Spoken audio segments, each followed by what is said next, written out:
உங்ககிட்ட ஏன் காசு நிற்க மாட்டேங்குது? இல்ல ஏன் நம்மளால காசு சேமிக்கவே முடியல? அப்படின்னு என்னைக்காவது யோசிச்சிருக்கீங்களா? நான் சொல்ற இந்த சின்ன சின்ன ஹேபிட்ஸை நீங்க மாத்தி பாருங்க. உங்க வாழ்க்கையில பெரிய மாற்றம் வரும்.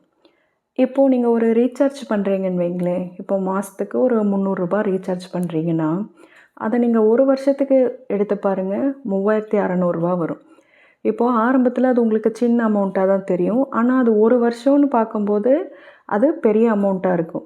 இப்போது இதே மாரி தான் இந்த செயின் ஸ்மோக்கர்ஸ் ஆகட்டும், அவங்களாகட்டும், இல்ல ட்ரிங்க் பண்ணுறவங்களாகட்டும், அதெல்லாம் 1 நாள் தானே, 2 நாள் தானேன்னு அப்போதைக்கு அது சின்ன சின்ன அமௌண்ட்டா தான் தோணும். ஆனா நீங்க அது ஒரு 6 மாசமாவோ, 1 வருஷமாவோ எடுத்து பார்க்கும்போது, அது ஒரு பெரிய அமௌண்ட்டா இருக்கும். இந்த மாதிரி சின்ன சின்ன விஷயங்கள்ல நம்மளோட ஹேபிட்ஸை மாற்றணுங்க. இன்னும் இந்த மாதிரி நிறையா இருக்குது. அது என்னென்னு தெரிஞ்சுக்க வீடியோவை ஃபுல்லாக ஸ்கிப் பண்ணாமல் பாருங்கள். இந்த மாதிரி சேவிங்ஸ் ரிலேட்டடாக தொடர்ந்து வீடியோ வேணும்னா சேவிங்ஸ் அப்படின்னு கமெண்ட் பண்ணுங்கள். நானும் உங்களை மாதிரி மிடில் கிளாஸ் தாங்க. நான் என்னோடய மளிகை பொருட்களாகட்டும், இல்லை நான் மற்ற பொருட்களில் என்னென்ன மாதிரி நான் ஃபாலோ பண்ணுறேன் அப்படிங்கிறத நான் இப்போ உங்களுக்கு சொல்கிறேங்க.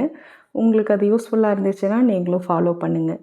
பணம் சேர்க்கறதுனா, நீங்கள் ஏதோ பெருசா இந்த ட்ரேடிங் பண்ணுறது, இல்லை இன்வெஸ்ட் பண்ணுறது, இல்லை நகைச்சீட்டு, ஏலச்சீட்டு இந்த மாதிரி ஏதாவது பண்ண சொல்வேன் அப்படின்னு நினைக்காதீங்க. அந்த மாதிரியெல்லாம் எதுவும் இல்லைங்க. நீங்கள் சில பழக்கவழக்கங்களை மாற்றிக்கணும். அதாவது இப்போது நீங்கள் ஏதாவது ஒரு பொருளை வாங்கணும் அப்படின்னு நினைக்கிறீங்கன்னா, ஃபஸ்ட்டு மூச்சு விடுங்க. ஏங்க நான் என்ன இத்தனை வருஷம் மூச்சு விடாமையா இருந்தேன் அப்படின்னு கேட்காதீங்க. மூச்சு விடுறதுனா யோசிக்கிறது தான் சொல்கிறேன். நீங்கள் எந்த ஒரு பொருளை வாங்குறதுனாலுமே ஒரு 2, 3 நாள் யோசிங்க. இல்லையா, ஒரு 10 நாள், 1 வாரம் 10 நாள் தள்ளி போடுங்க. அப்போவே உங்களுக்கு அது தேவையா தேவையில்லையான்னு தெரிஞ்சிரும்.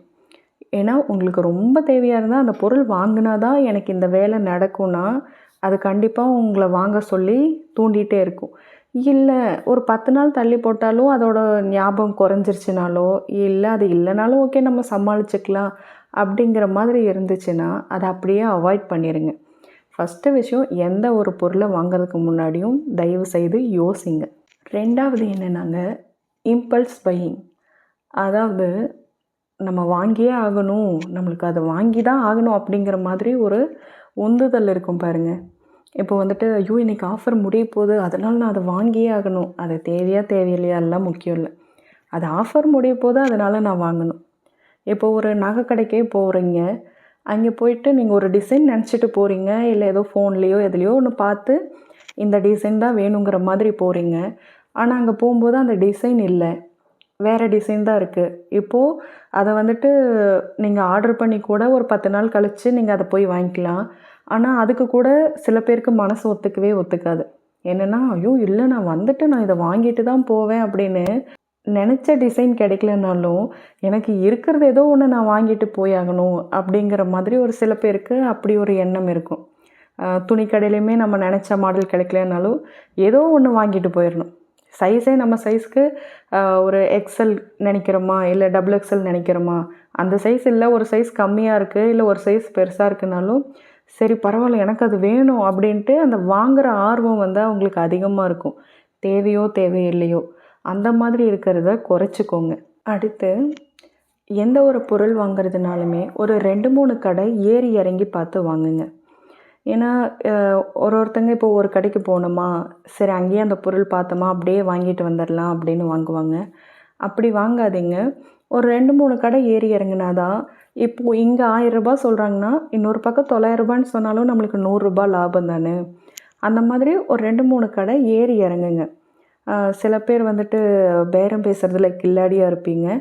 அந்த மாதிரி உங்களுக்கு திறமை இருந்து இன்னும் கம்மி பண்ணி வாங்கினா இன்னும் மிச்சம்தான். ஆனால் சில பேர் என்னென்னா, இல்லை ஐயோ இந்த கடைக்கு வந்தாச்சு, நம்ம விலையெல்லாம் கேட்டாச்சு, நம்ம பார்த்துட்டு இப்போ வாங்காமல் போனால் எப்படி அப்படிங்கிற மாதிரி ஒரு தர்ம சங்கடத்துலேயே சில பேர் வாங்கிடுவாங்க. விலை எச்சுன்னு தெரிஞ்சால் கூட. அப்படி வந்துட்டு வாங்கணும்னு இல்லைங்க. ஆனால் சில பேருக்கு அப்படி ஒரு குணம் இருக்கும். நம்ம பார்த்துட்டு கம்முன்னு போயிட்டா என்ன நினைப்பாங்க, நம்ம இங்கேயே வாங்கிக்கலாம், ஐயோ நம்ம பேரம் பேசி கம்மியாக கேட்டால் என்ன நினைப்பாங்க, அதனால் அவங்க கேட்குற காசும் கொடுத்துடலாம் அப்படின்னு நினைப்பாங்க. சில பேர் சுபாவங்களை மாற்ற முடியாது.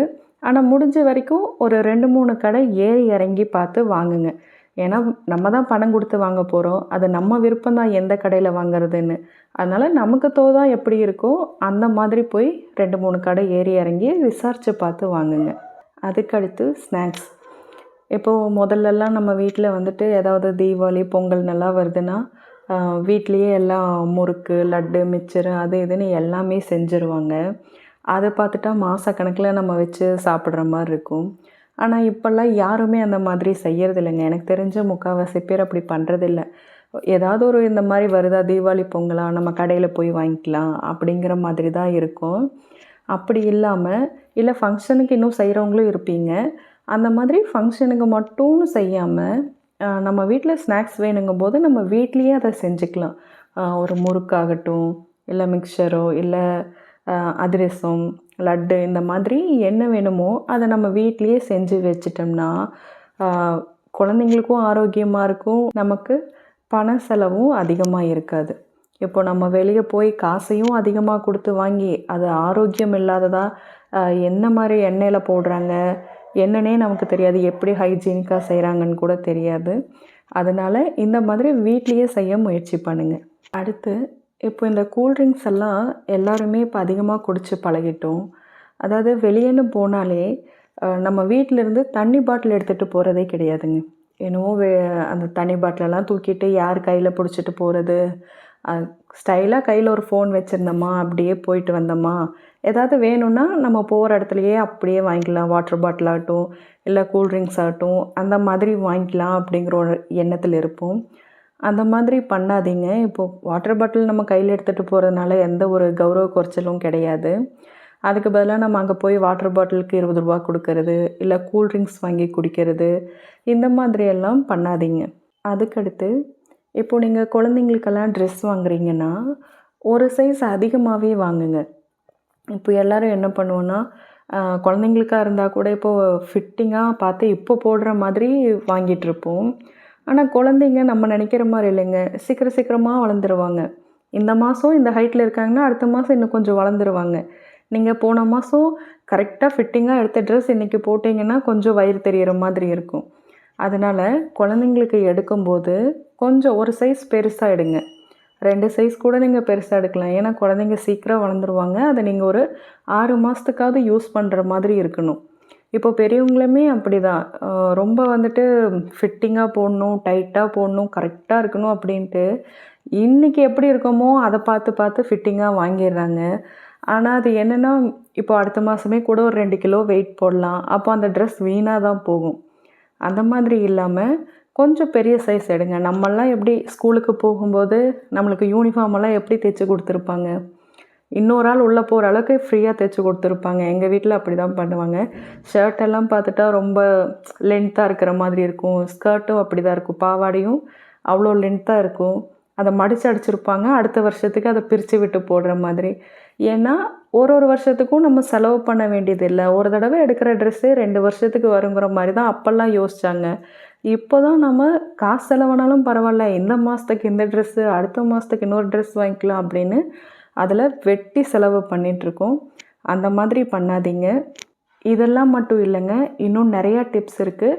அது என்னென்னு தெரிஞ்சுக்கணுன்னா எனக்கு பார்ட் 2ன்னு கமெண்ட் பண்ணுங்கள். நான் 2வது வீடியோ போடுறேன். இதுக்கு பணத்தை கரியாக்காதீங்கன்னு ஒரு வீடியோ போட்டிருக்கேங்க. அதோட லிங்க்கை நான் கமெண்ட் பாக்ஸில் கொடுக்குறேன். உங்களுக்கு டைம் இருந்தால் அந்த வீடியோவையும் பாருங்கள்.